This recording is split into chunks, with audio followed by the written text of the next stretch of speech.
calm down. Do you know where you are? I don't know where we are. We just went off the road, but you have to help us. She won't wake up. I don't think she's breathing. Okay, I'm locating you now and I'll send help. You must stay calm. This can't be happening. Why is this happening? Okay, just get in the car.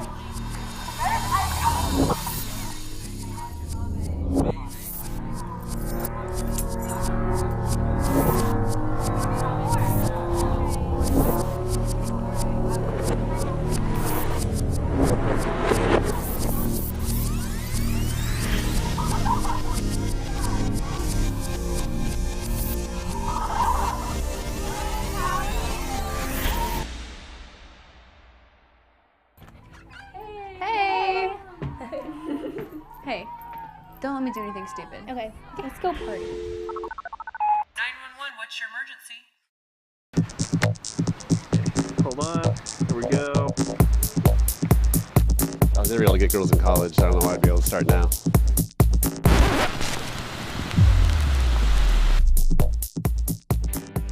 Have you ever driven drunk? No, sir. No, I actually haven't. No. No. No. Nope. No? Yes. Yeah? What was that experience for you?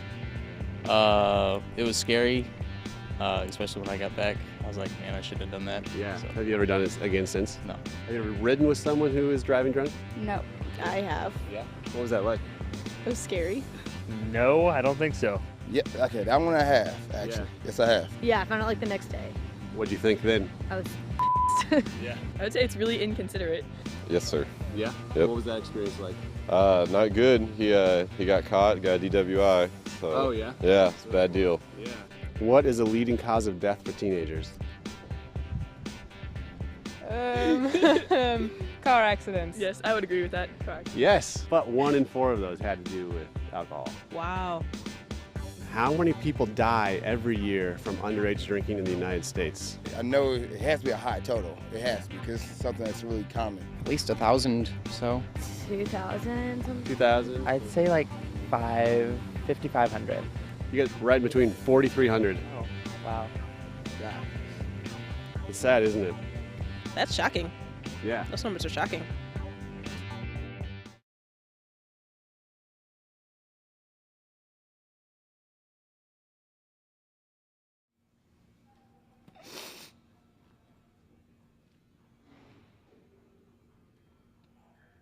Give me just a moment. Derek Clark Wilson Jr., 23 in Fairgrove, Missouri. Passed away early morning on Saturday, December 8, 2012, in an automobile accident about 1 mile south of Fairgrove on 65 Highway.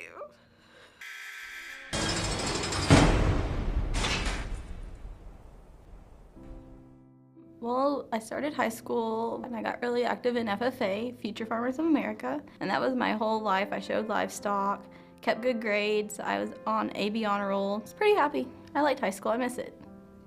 I didn't really per se party. I can't think I've ever been to a party, but I would be with some friends and we might have us a couple strawberry daiquiris or something. You know, you thought you were big stuff or whatever. It was just that right after you get your license, that little bit of freedom you get. I ran into a girl that I hadn't seen since high school. So we had lunch that day and we discussed that we were gonna go out. And I met with her roommate, and some guy that she was kind of seeing. We had a few drinks. I remember sitting at a table, having maybe 2 or 3 beers, maybe a shot. We did a little bit of dancing, a little bit of line dancing, but mostly we were just sitting at a table letting off steam. And that's basically where my memory stops. They said that we didn't drink for like an hour or 2 hours, something like that, before we left. I think we left close to closing time at the bar. I was disoriented, I guess. I don't know how I got where I got, but I was driving the wrong way on a one-lane highway in the middle of the night. And the report says that I passed several vehicles. We have a report of a vehicle traveling southbound in the northbound lane of US Highway 65. It's a Chevy pickup truck. He was last seen at the 73-mile marker. I can't answer what happened because I don't know, and that's one of the hardest parts, is I don't remember. And I know in my right mind, I would have never done something like that. 911, where's your emergency? It's out here on 65. I had a wreck. Did you see it happen? No, pretty bad though. Okay, what's the phone number you're calling Oh, here's from? somebody on the road. You did find somebody? Yes, Okay. she's still alive.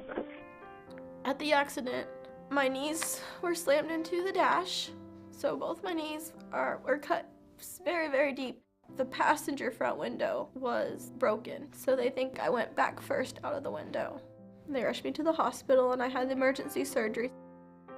I had only been awake from surgery about 5-10 minutes, and my husband came in there and he's like, Crystal,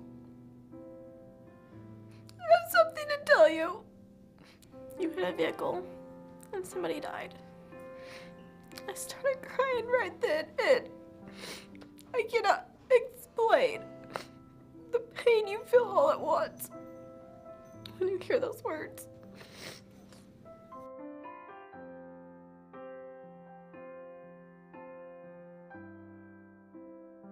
I know he was 23 years old. He was going to college and he was heading home to his mom, and he never made it. July 22nd, 2014, I was officially sentenced and charged with involuntary manslaughter in the first degree.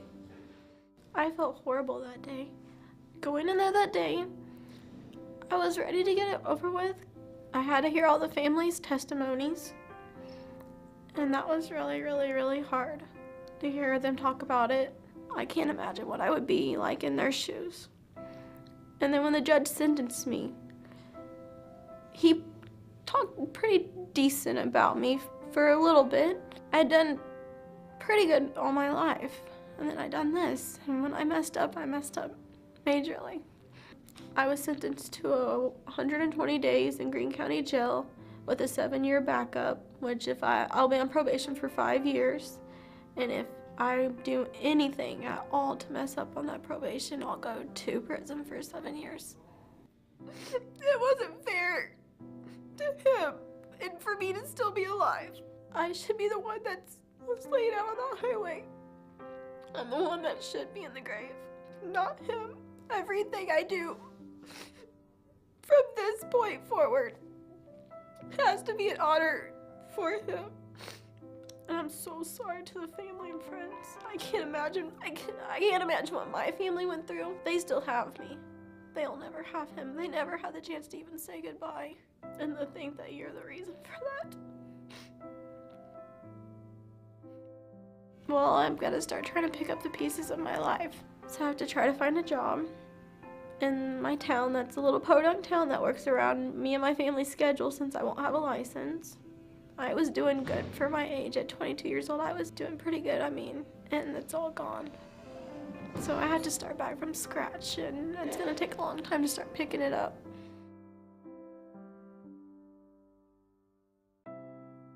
We ask students to take a pledge to be safe and sober. What would you tell students who have this card in front of them and they can make this commitment? You need to sign it. Don't even think twice. You don't want that couple hours of fun to end up being a lifetime of misery, where every time you look in the mirror you have scars that remind you daily of what you've done. There's so many outcomes that can happen from that one drink. It's not even worth it. And no, you might get away with it that one time, but I'm proof that it only takes once, and it's not worth it.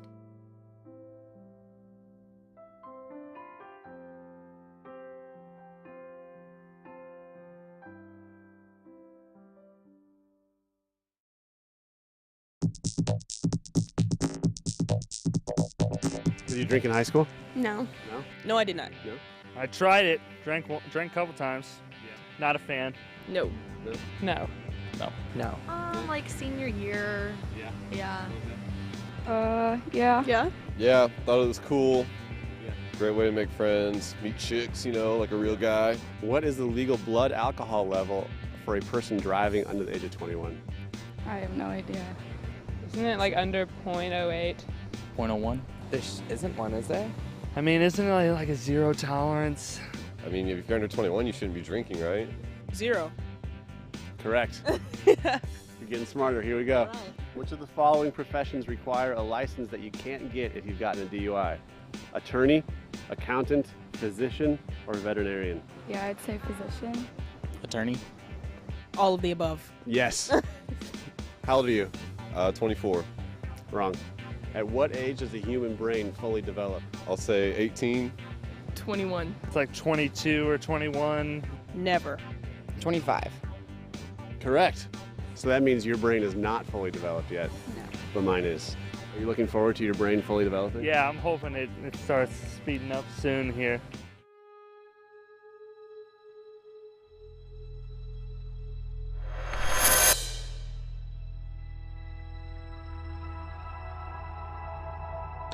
I started drinking when I was 16.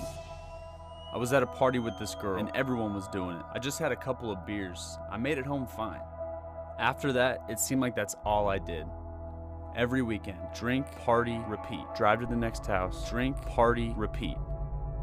I got my first minor in possession when I was 17, my second at 18. I was supposed to start college that next month. Since I lost my license for 3 months, no one could take me to class, so it didn't work out at all. When I finally got my license back, I got a DWI. I was arrested, taken to jail, and strip searched. But the worst part was calling my dad.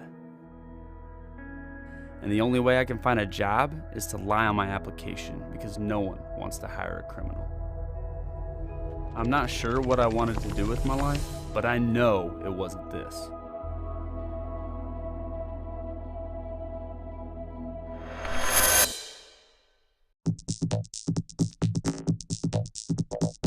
What is the most common addictive substance in the United States? Cigarettes. Pain pills. Cigarettes. Cigarettes. Cigarettes. Alcohol, probably. Alcohol is correct. What is the average age a person tries alcohol for the first time? I'd say probably 19, 20. 18. Probably 16. 16. Lower. 15. 14. 14. 15. 14. Lower. Oh, wow. 13. Lower. Really? 15. 12. No way. Not even a teenager yet. 12. What were you doing when you were 12? Looking at bugs. I was playing with Pokemon cards when I was 12. Like playing kickball outside with my neighbors. I never thought of drinking at 12. What was I in kindergarten? Middle school? Were you in kindergarten when you were 12? Okay, maybe not kindergarten. Did you know that 1 in 12 adults suffer from alcohol abuse or dependence? I didn't know that. Yeah, that's a lot, right? Mm-hmm. That is a lot.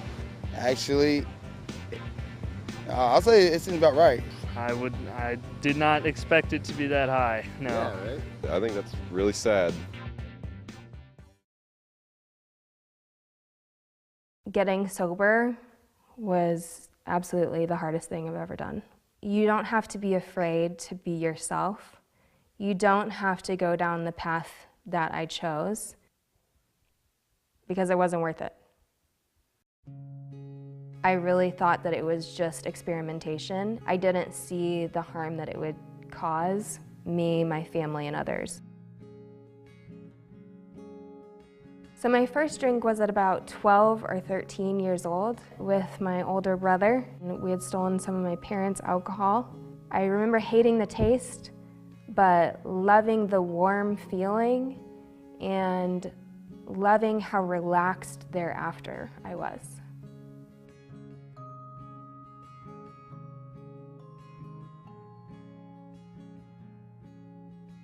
I found a group of girlfriends that were doing the same things.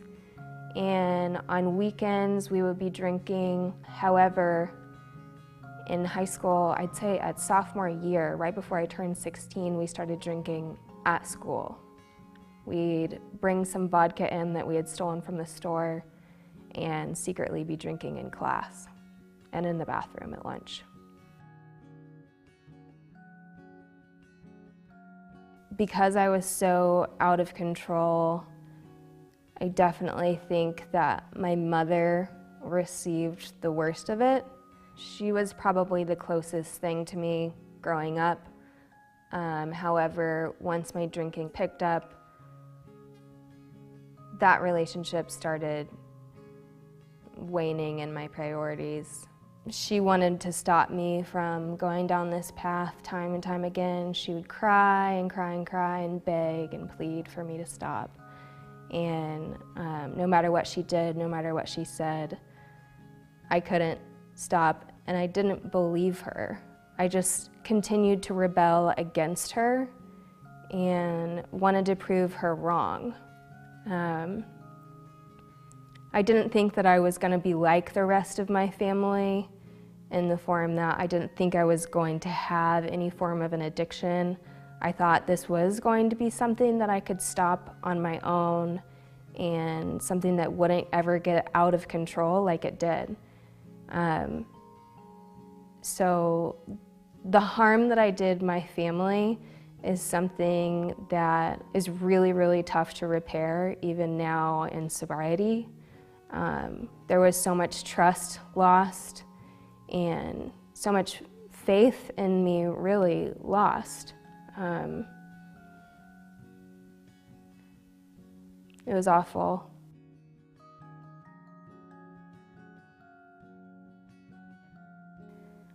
I thought that I had enough friends around me and people around me to protect me from predators that potentially could rape me or harm me or sexually assault me.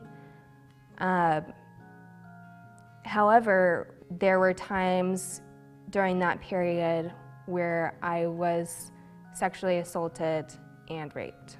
The trauma that I experienced was so degrading that my drug addiction picked up excessively.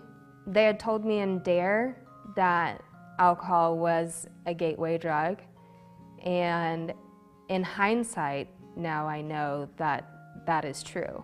However, at the time, I just thought alcohol was getting out of hand for me, so I started to try other things. First was cocaine, then was pills, OxyContin, Xanax, Adderall, you name it.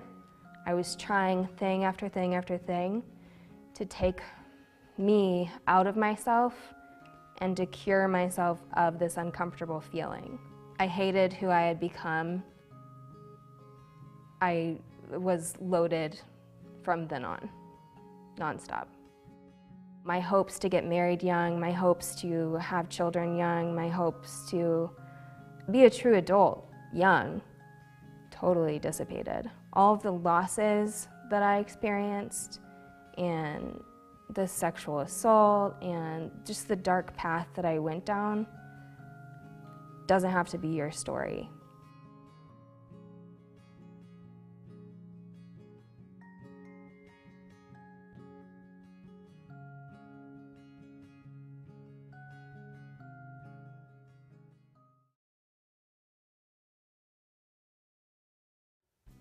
Hello, I'm Kurt Larson, founder of the Missouri Safe and Sober program.